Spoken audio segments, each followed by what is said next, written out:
side only shows when he has one of his moods, like when he's angry or when he's happy or something like that.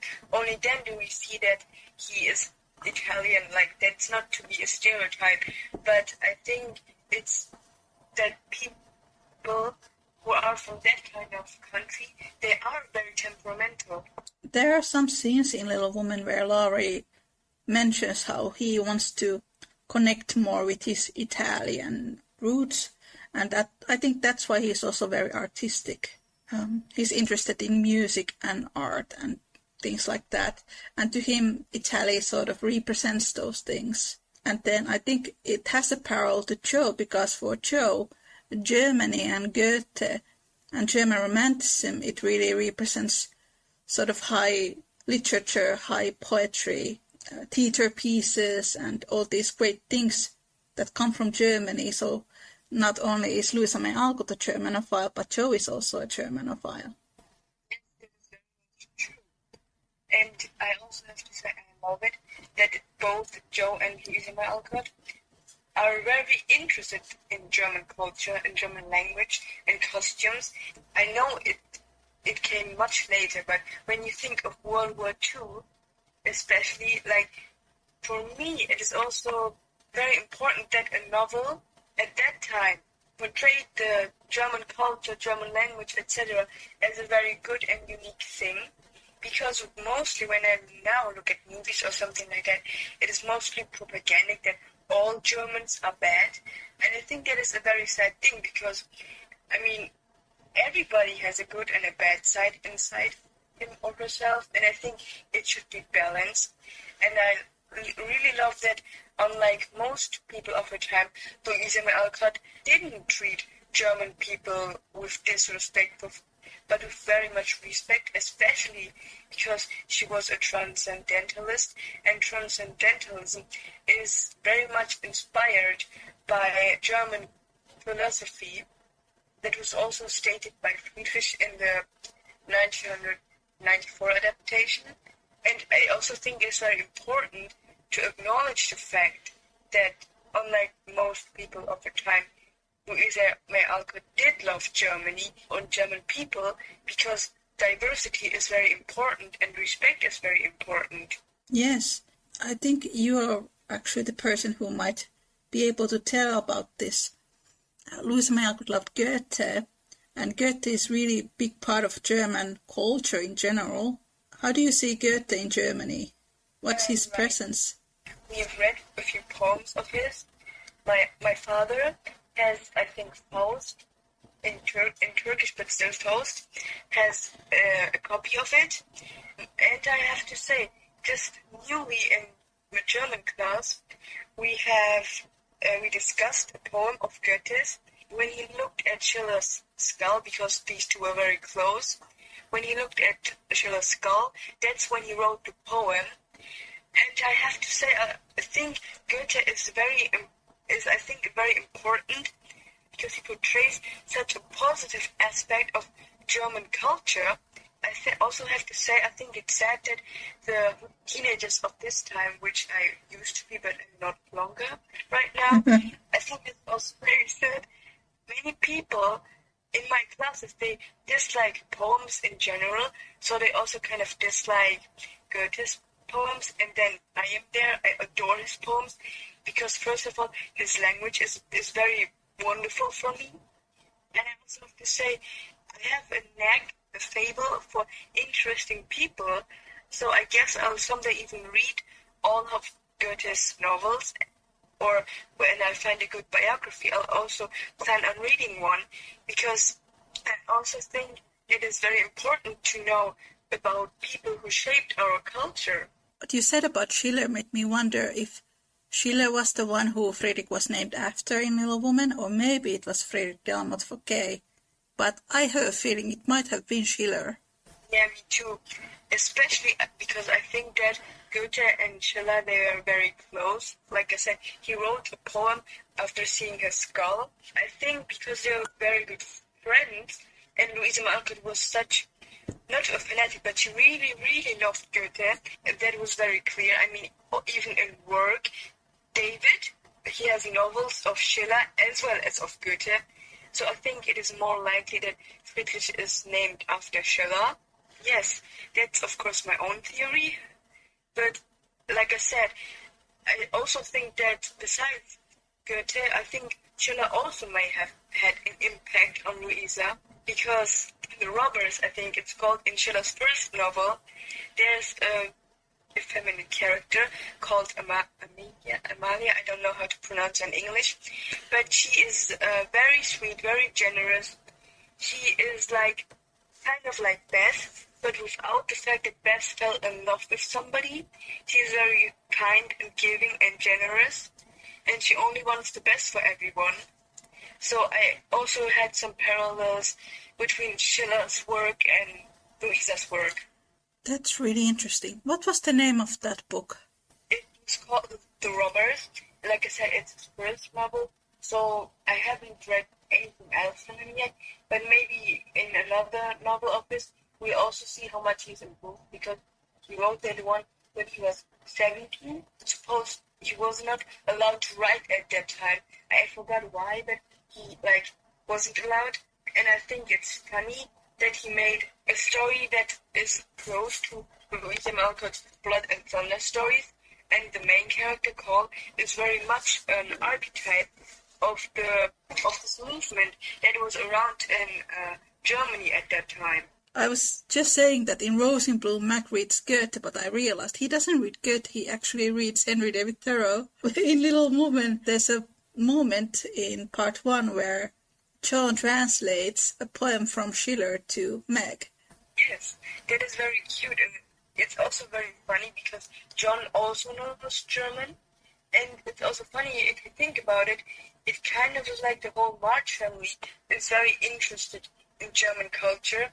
Like, maybe you don't see much with the others as much as you see with Joe, but I think Meg was also very eager to hear the translation of it, and John was also like, yeah, I'll help you translate it, or I can teach you with German. I think he said that, I'm not sure, but I think he said that, and it is also very sweet. Yes, I have forgotten about that. I love it. It kind of goes along with my theory that Louisa May Alcott planned Joe's marriage maybe years before she wrote Little Women, because it does feel like a natural thing to do, to introduce a German character to this family that is really obsessed about everything that comes from Germany. I have to say, the first thing that comes to my mind when I hear people saying Friedrich was only shoveled because Louisa was forced to marry Joe off is, well, but why, if she was forced, why in the world would Louisa May Alcott write so many things about Joe's and the March's love for Germany?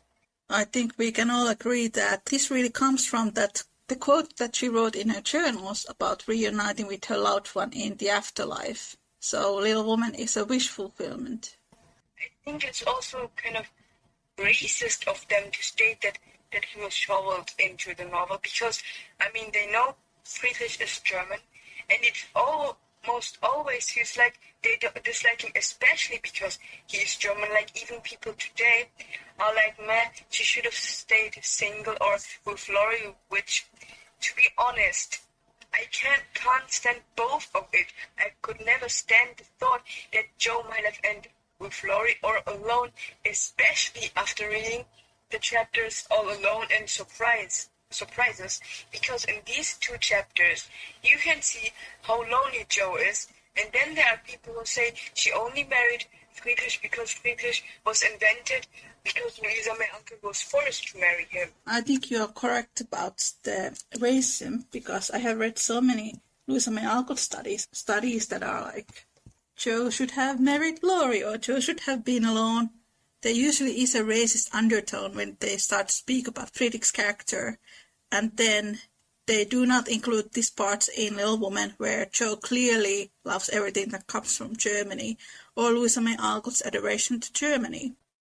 In Rose in Bloom, there is a Chinese character called Fancy, and he marries an American girl. It's funny that in Rose in Bloom, I think, Fancy married. It is also very important because it shows that, well, okay, he was kind of mocked a bit, Fancy, in the first book. I think it's also very important because, like, she didn't just completely leave them off in the second book. She included them, Fancy, and she made him marry an American because it shows how inclusive she is. And while I know that many people are like, well, yes, but Louisa May Alcott has something against the Irish, while I can read a bit of it in her novels, we don't know what happened to her that made her hate the Irish people so much and whether it's true at all. I think it was a common at the time to mock the Irish people, unfortunately. I spoke with someone who was working in the Orchard House, and they said that it was really more about the effect of the time period. I don't know. Yeah, Irish people don't really get a good reputation in Little Women because when Amy's limes are thrown to the snow, they are the Irish girls who are picking on her. We don't know. Yes, but it's also kind of funny because Hannah herself is Irish, and Hannah is portrayed in a good light, so I agree with you. I think it is more like the effects of the time, because, I mean, if Louisa May Alcott included a Chinese and Asian character in one of her novels, had this person marry an American, and it was portrayed as a good thing, then why should she be completely against the Irish if, like, Hannah was portrayed in such a good light? I think it's a bit the same, like, now there's war going on in Ukraine, and Finnish here are boycotting Russian products, but I don't think all Finnish hate Russians because of that, because it's not all Russians who are there or who are the cause of the situation, but it's certain individuals. I think we are onto something here. And the Marches themselves are Irish descendants, so I think it's a lot more complex.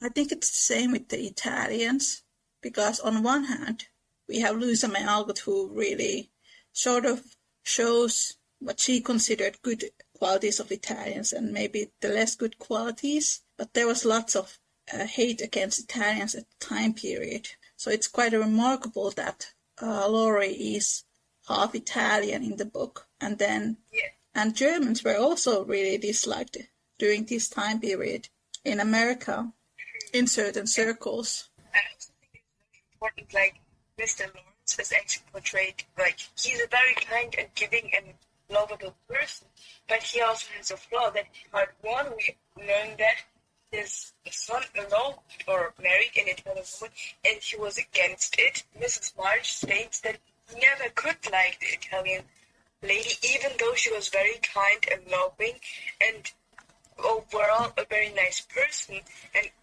Mr. Lawrence couldn't like her, even though she was very kind to him and all that stuff, simply because he kind of represented, I think, the culture or the society around that time. If Mr. Lawrence was raised in an environment where there is a lot of preconceptions against Italians, then he would part of that kind of generation that sort of automatically sees them as lower than he. It sucks, but that's the way a lot of people are, even still today. Yes, sadly. But I also have to say, I really love how Louisa May Alcott, she made these interracial marriages in Little Women work so well. Whenever I read those passages between the couples, like except for Meg and John, they are both American. They're still a lovely couple though. But whenever I read it, I love the way Louisa May Alcott portrays these couples, Amy and Laurie, and Joe and Friedrich, because that really gets lost in all of the adaptations. I think the only couple which gets a bit of light, where we get to see a bit, is the one between John and Meg, only because Meg is the first one to marry, I assume. But then the movie makers all like romanticize Joe and Laurie, and it doesn't feel right because it also kind of cheapens the fact that she does in the end fall in love with Friedrich and never loves Laurie the way people expect her to. Because that's not the way things happen in the novel. And because Laurie is based partially on Larry Wisniewski. And the more I have read about Louisa May Alcott's relationship with Larry Wisniewski, it more and more feels like as a mother and son relationship. I see what you mean. I also have to state that for me, I don't think that Little Women would have been, I will call it perfect because nothing or nobody is perfect, but it would have not been the masterpiece, as I call it, if Joe had ended up with Laurie, because first of all, Louisa May Alcott based all the characters around somebody she loved, cared about, knew, and it would not have been right for her to marry Joe and Laurie, because Ladislaw is the inspiration for Laurie, one of the inspirations, and she doesn't end up with him. I don't think it will work, because it is only I know it's only semi autobiographical, but it would not have felt right, because in a proposal scene, which I rather call the harassing scene for me, but in that one, you see in the novel, of course, only, because why would the movie makers do such a wonderful thing? They very much don't show that in the novel, Joe really, really talks to him in that scene as if he were a child.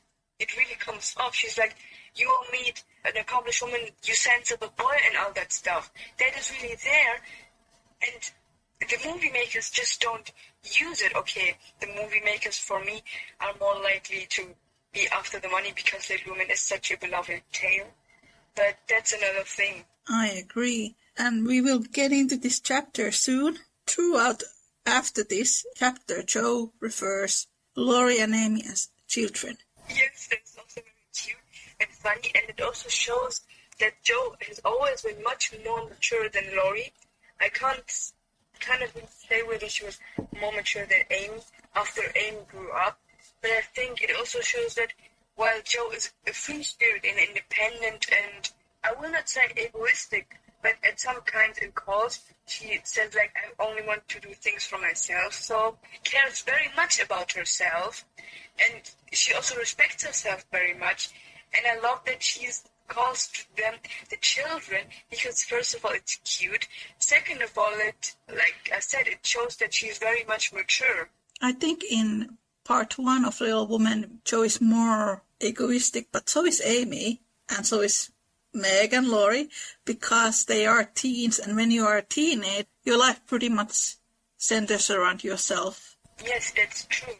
I also have to say, I really love how Joe evolved in the end, because many people are like, she was such a feminist in the first book, and then in Good Wives, or part 2 as I call it, she's like so not anti-feminist, and she's like very man-loving. That's not the Joe we love and like, blah blah blah. And then I'm just like, I think the toxic masculinity of Joe's shows even in chapter 3 when she goes to Laurie because he's sick, and she's like, why don't you invite somebody so you have company? He's like, well, no, the boys are too loud, etc. And then he's like, well, then why don't you call a girl? Because girls are quiet and they like to play nurse.